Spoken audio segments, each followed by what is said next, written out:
The attack by the terrorist organization Hamas on communities in Israel, resulting in the death of approximately 1,200 Israeli citizens and 31 Americans, has caused a political upheaval unrivaled in America. The generally unified left of center advocacy groups have been bitterly divided over whether to support or condemn Israel's right to self defense or justify the Hamas attack as a response to Israeli apartheid and occupation of Gaza. These divisions are not limited to protests on college campuses or marches and demonstrations in the nation's capital. These divisions are playing out in our communities. Locally, as CASA de Maryland, the influential Latino immigration advocacy organization, has come under extreme criticism after the group's president, Gustavo Torres, released statements and media posts expressing solidarity with the Palestinian slogan, "From the river to the sea," as war rages in Gaza. Mike, CASA has grown since its founding in 1985 into a political powerhouse, not just locally, but nationally as well. Last month, CASA was credited for helping Democrats in Virginia with holding on to the state Senate and retaking the lower chamber.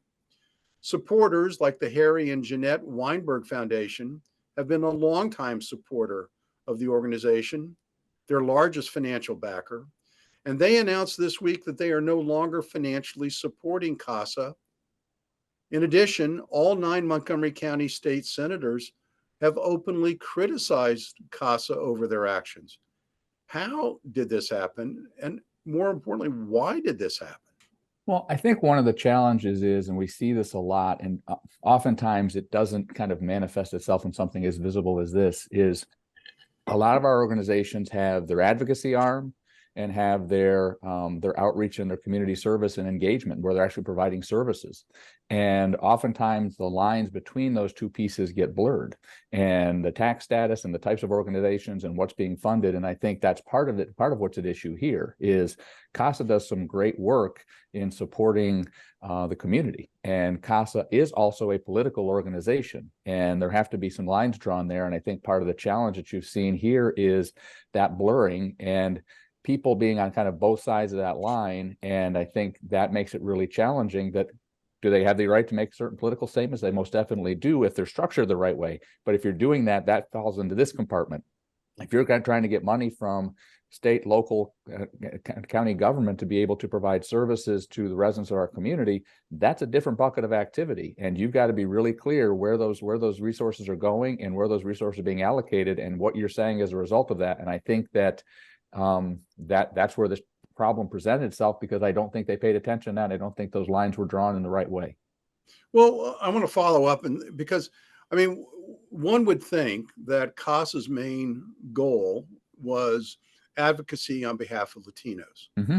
And this strain into other areas, is that, beyond their main mission, is that a general phenomena? I mean, where a general progression, or is that something that's just carried away in the heat of the moment? When we say straying into other areas, I think, politically, if they're providing advocacy for the Latino population, I think what you say at the beginning, focusing on elections in Virginia, focusing on elections here and engaging there, I think that can be seen as supporting that mission. I think as we're going to continue to talk as the show progresses, I think the notion, though, of the divisiveness of this issue right now, I think we're seeing present itself in lots of places, and people are feeling compelled to kind of take sides. And I think this is a heat of the moment of having taken sides. And I think it's a real challenge. And I think that I've seen Gustavo try to kind of walk it back a little bit, and I don't know that he can do that. I think that people need to be much more judicious, and just a really challenging time for a lot of people. But I think CASA in particular right now, because they crossed the line and it's hard to get back on the other side. Well, Mark, not just CASA, but there seems to be an unraveling of the coalition of liberal causes over Hamas's unabashed goal for the eradication of the state of Israel. Yes, I think that's right. And just to comment before about what Mike's point, I think part of the challenge is although there are these two different entities that exist, you have a common brand, which is CASA. Mm-hmm. And so that creates the confusion.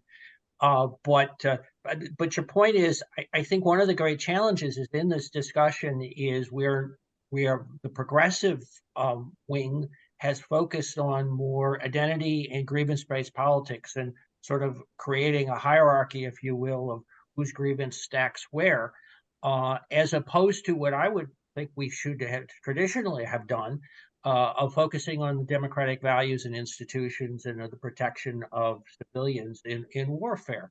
And that seems to have receded as a consideration. And instead, we're now trying to figure out, where do Jews in Israel, and where do they stack relative to various organizations? And while that's an important conversation, I think it's also an important conversation, or a more important conversation, to reflect on our shared common values for democratic institutions.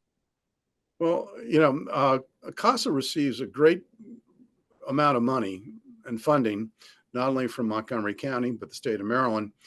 And it was, in contrast, we had nine Democratic senators in the from the House of Delegates, General Assembly, excuse me, come out and criticize CASA. Is there going to be a reckoning that, that it's one thing to perform services, as CASA has done in the immigrant community, but another thing, but when it strays into advocacy, that's gone too far? Well, and I think what we're seeing here is that government support from the county, from the state, from nonprofits like the Weinberg, are financing and developing this brand, this CASA brand, that CASA is also then using to identify with, frankly, hard left progressive positions. And I submit that many of these services could be performed elsewhere by other entities, and that would not have sort of the toxic associations that CASA has developed, and would be less political. I mean, we have an expectation that when government performs various functions, that it will do so in an apolitical manner, and I think we should have the same expectations when a contractor does the same thing. So even in its most recent apology, CASA did not directly condemn the Hamas attack, and others have criticized CASA for its more aggressive stances that it has taken on many topics. So is CASA just gotten out of its lane and needs to retrench itself back to what it was? And frankly, can Gustavo Torres, can he do this? Maybe he should be forced to resign. I'll open it up to either one of you. No, I think it is going to force some significant soul searching, as it should, for CASA, its mission, its role, and how it acts upon that. One of the things that they've done very effectively is be able to create visibility on issues that affect the folks that they represent in the Latino population, and I think they've done that well to provide significant services.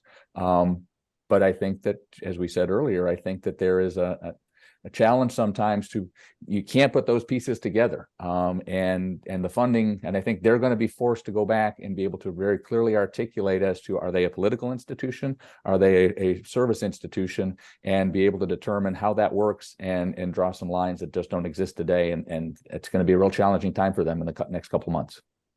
Well, I find it fascinating that not only the supporters of these organizations are now reconsidering what their donations are going to, because they may feel like they have lost control of the message that they originally intended.